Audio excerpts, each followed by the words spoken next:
Hello viewers, welcome to my channel Satya's Home Food. இன்னைக்கு நம்ம என்ன ரெசிபி பார்க்க போறோம்னா ரொம்ப காரசாரமான சூப்பரா ஈஸியா செஞ்சிடலாம் முட்டை மிளகு வறுவல் தான் பார்க்க போறோம். வாங்க பார்க்கலாம். அதுக்கு தேவையான பொருட்கள். இங்க 4 முட்டையை நான் வேக வச்சு ஒன்று பாதியா கட் பண்ணி எடுத்துர்க்கேன்.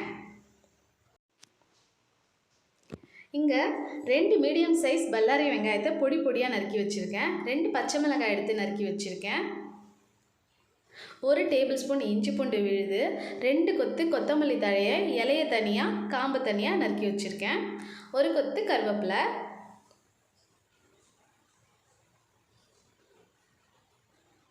இப்போ மசாலா பார்த்துடலாம். மிளகு வறுவல்ங்கிறதால 1 டேபிள்ஸ்பூன் மிளகுத்தூள் எடுத்திருக்கேன், 1 டீஸ்பூன் ஜீரகத்தூள் எடுத்திருக்கேன், 1 டீஸ்பூன் சோம்பு தாளிக்கிறதுக்கு. இங்கே பேனில் 2 டேபிள்ஸ்பூன் எண்ணெய் ஊற்றி சூடு பண்ணிக்கோங்க.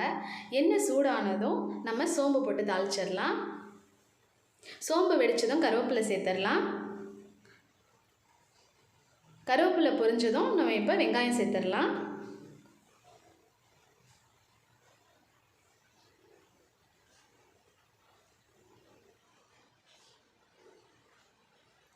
வெங்காயம் சேர்த்துட்டு நல்லா வதக்கி விடுங்க.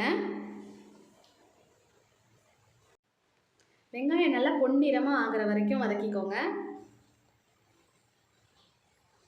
இப்போ பாருங்கள், வெங்காயம் நல்லா வதக்கிடுச்சு, நல்லா கோல்டன் ப்ரௌன் வந்துட்டு. இந்த ஸ்டேஜில் இப்போ நம்ம வந்து பச்சை மிளகாய் சேர்த்துடலாம். பச்சை மிளகாய் சேர்த்து இதையும் நல்லா வதக்கி விடுங்க. பச்சை மிளகாய் வதங்கணுன்னா 1 டேபிள்ஸ்பூன் இஞ்சி பூண்டு விழுது சேர்த்துடலாம். இதையும் சேர்த்து நல்லா வதக்கி விடுங்க. இஞ்சி பூண்டு விழுது பச்சை வடை போகிற அளவுக்கு வதக்கினா போதும். இப்போ நம்ம நறுக்கி வச்ச கொத்தமல்லி தண்டு சேர்த்துடலாம். சேர்த்து இதையும் நல்லா வதக்கி விடுங்க. வதங்கின அப்புறம் 1/4 டம்ளர் தண்ணி சேர்த்துடலாம். சேர்த்து இதை நல்லா மிக்ஸ் பண்ணி விட்டுடுங்க. தண்ணி வந்து லைட்டாக பாயில் ஆகட்டும், நம்ம வெங்காயத்தோடு சேர்ந்து நல்லா பாயில் ஆகட்டும். பாருங்கள், இந்த தண்ணி நல்லா மசாலா கொதிச்சிடுச்சு. இப்போது நம்ம மிளகுத்தூளும் ஜீரகத்தூளும் சேர்த்துடலாம். சேர்த்து நல்லா மிக்ஸ் பண்ணி விடுங்க.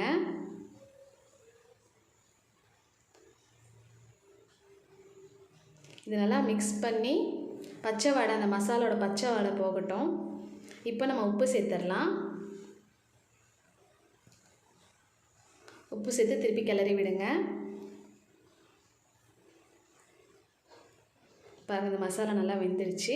இப்போ நம்ம வேக வச்ச முட்டையை ஒன்று ஒன்றா சேர்த்துடலாம்.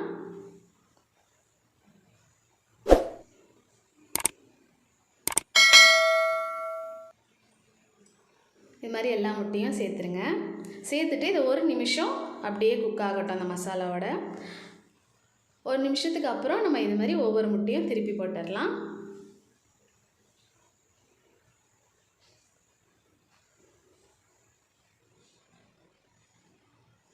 பாருங்கள், எல்லா முட்டையும் திருப்பி போட்டாச்சு. திருப்பி இதை 1 நிமிஷம் நம்ம வேக வச்சு எடுத்துக்கலாம். ரொம்ப நேரம் விட்டுறாதீங்க, முட்டை வெடிக்க வாய்ப்பு இருக்குது. இப்போ திருப்பி 1 நிமிஷம் ஆகிட்டு இப்போ நம்ம திருப்பி இந்த பக்கம் திருப்பி போட்டுடலாம்.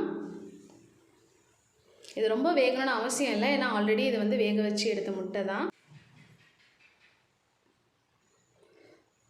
இப்போ நம்ம வந்து கொத்தமல்லி தழை தூவி ஸ்டவ் ஆஃப் பண்ணிடலாம்.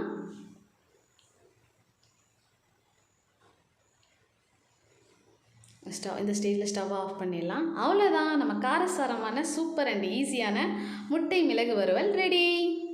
கண்டிப்பாக ட்ரை பண்ணி பாருங்கள், உங்களுக்கு பிடிக்கும்.